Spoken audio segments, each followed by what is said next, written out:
All right. This is like day 4 of trying to do this. You know, stretch tasks like filming a multi-part series that I have to edit are really great because they allow me to do everything except for that. I've gotten so much done by avoiding doing this. It's been amazing. But we must make progress. So today's goal is going to be pretty straightforward. We're going to solder all the wires from the SD card to the Zhao. Then we're going to attach all the wires to the display, and we're going to start routing those up to here too. I'm doing the SD card first because I can access those more easily. They're like right here. How should I do the other one first? You know what? I'm not going to decide which one I'm going to do first. I'm going to add cables to this. So please have left room for the battery.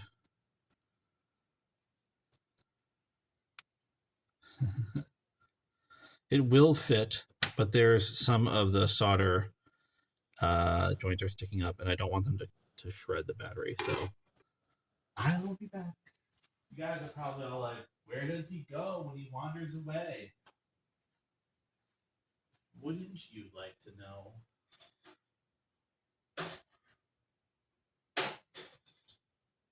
We're just going to soften those little points there.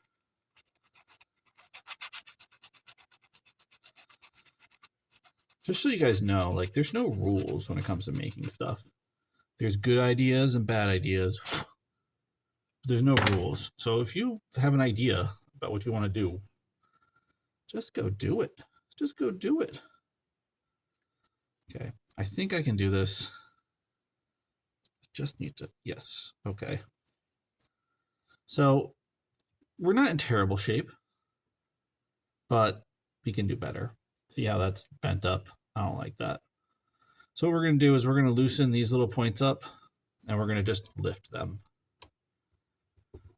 This is the kind of stuff that a PCB, a printed circuit board, would prevent.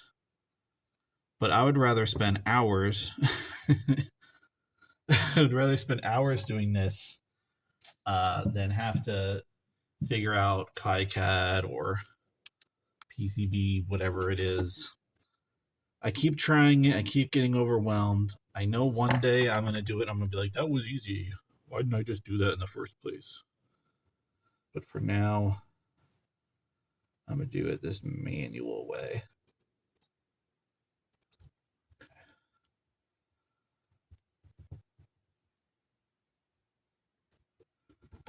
Wouldn't it be nice if I could do both sides at the same time? That'd be cool. Ah, well. I'll just sort of teeter-totter it up. Okay.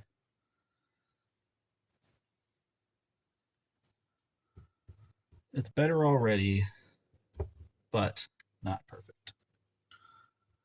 Just gonna keep going. Teeter-totter, teeter-totter. That's good. It's actually holding it in place afterwards because it's re-solidifying that tiny amount. Okay. That's how I want it.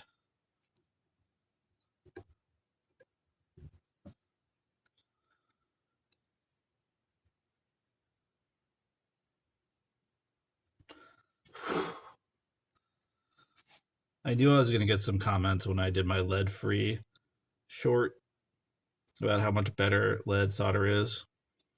I'm sure it is. I really am. The truth is that when I was younger, I had lead poisoning from solder because I didn't know what I was doing. And it took a lot of work to get it down, and I just not cool with that, man. I don't want to do it again. So even though there's a lot of really good reasons why lead solder is better, it just isn't for me. All right. We're going to make these cables. I'm going to think it through. I'm going to want to be able to put the wire and touch it. Put the wire and touch it. Yeah, that should work. So we're going to need some wires. Specifically, we're going to need 7 of them. 1, 2, 3, 4, 5, 6, 7. We know we're going to be using one of these, a red wire. Is that enough? Yeah, it should be long enough. Famous last words. Well, famous words you eat later. Hopefully they're not my last words. Okay, there's 2. And now, instead of going to my other workshop and getting the wires that I need that would be perfect for it, I'm going to scrounge around here, which will take twice as long.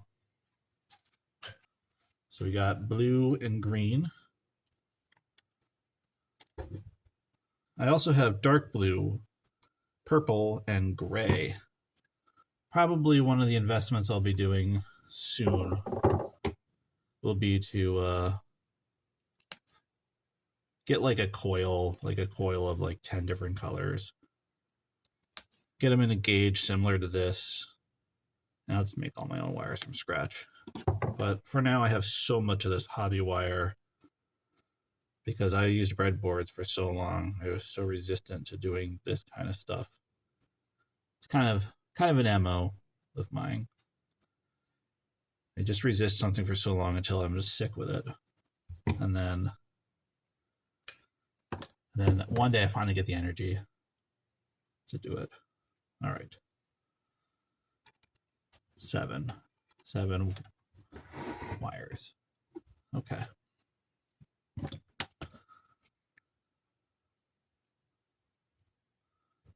Now, there is a trick. In this case, I've done it right, but there's a trick for when you're doing stuff like this, which is to have another copy of the component around so that you can look and see how everything is. I'm not doing that this time because I actually left the top available. But a lot of times you're soldering the bottom of something, or the text isn't available, or the text isn't good. When that happens, it's good to have another one so you can orient it right. I don't know about you guys, but I struggle with orientation. Like if I turn something upside down, I really have to think it through to make sure that I'm putting things in the right place, and I still mess it up half the time. We're gonna do it like this. I'm going to fold this up so that it's just vertically touching where I want it to be. This one's VCC.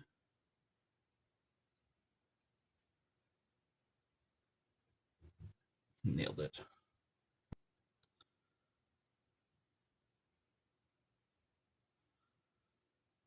Okay. I got SCL and SDA next. If I was really smart, I would turn this over and I'd look at what colors I used on the other side and I would coordinate them. But you know what? At some point, you just got to make stuff happen. I was always more of a 50% plan, 100% action kind of guy, for better or worse. Like I learn by doing. I also learn by reading, but I don't have the patience for it all the time. So I read until I get excited, and then I go do, even though I haven't finished reading. It's been working out for me, though. Once you realize that most people in this world don't know what they're doing with most of the things that they do, it actually makes things a lot easier. Because if you're even remotely competent, you'll outperform them all. Now, if you can add a little humility, I know it doesn't sound like that here, and kindness to accompany that, you can go a long way. Or you can be a ruthless fuck. That works too. That one might come loose. I'm sure there are better ways to do this. I'm sure there are. But like I said, sometimes you just gotta do stuff. If there was ever a project that I would build in a PCB for, it's this one. And I have tried a few times.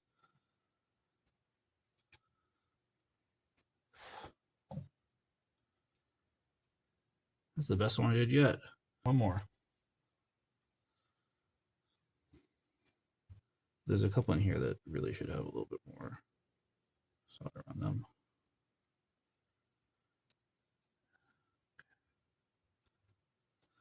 Ta-da!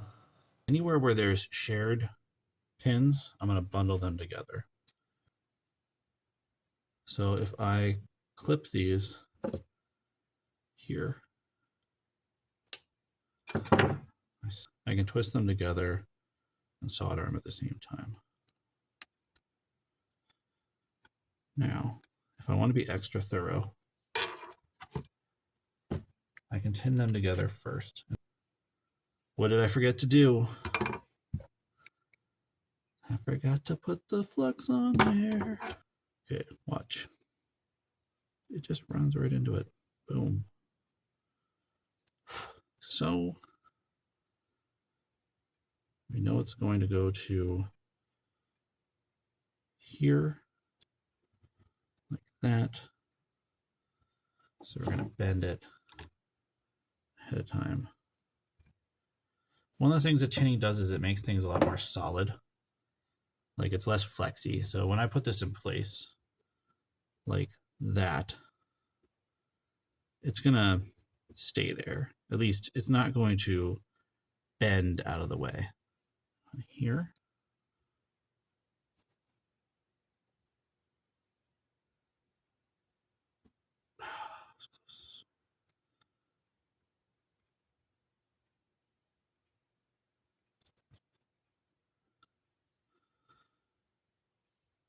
It's working. There's this little bit sticking up down like that, but it's on there.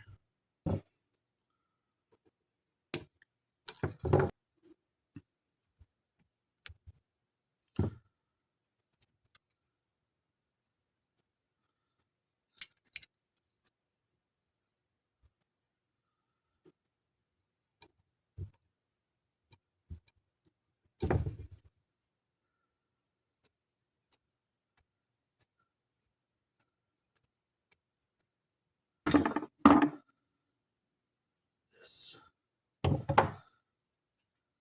So now look, they'll touch each other. They'll touch each other. I don't want that. Fortunately, the thing that I need is all the way in the other room. Okay. I'll be right back. Okay. I have got my secret weapon. So what I'm going to do is I'm going to put a little bit on here. And then when I'm done soldering this, I will pull it over it and then shrink it. You don't need a lot for one of these applications, but we need to put it on first. Once this is soldered, you can't put it on. I know that sounds obvious. Duh, of course, Demon Mist. You'd be surprised how often that happens. And I suspect it happens even to seasoned professionals because it's just one of those things. Just one of those things. So I try to remember. And if you put it too close to the tip here, you'll shrink it before it's ready to be shrunk and it won't go anywhere. You get 2 lessons.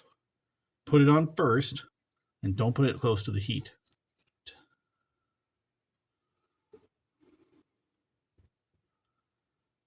This one I might have to hold in my hand. What if I went underneath it? Huh? Big brain time. Do people still say that? They still say big brain. It was like a younger person thing, even when people were saying it like forever ago. How old are you, Demon Mist? None of your goddamn business. That worked. And they are indeed touching. So we're going to take the shrink wrap and we're going to push it through. Push it up. We're going to keep pushing it. We might even pull this one a little bit. So it's where we want it to be. I'm not going to be able to feed it all the way up there. I don't need to. This is a heat gun that sucks at everything except for this. It's really good at this. I was hoping it would be hot enough to melt solder. Nope, at least not my solder, and not anything that's soldered industrially. There. So those leads are close to each other, but they're not touching each other. So now we've got ground and VCC handled.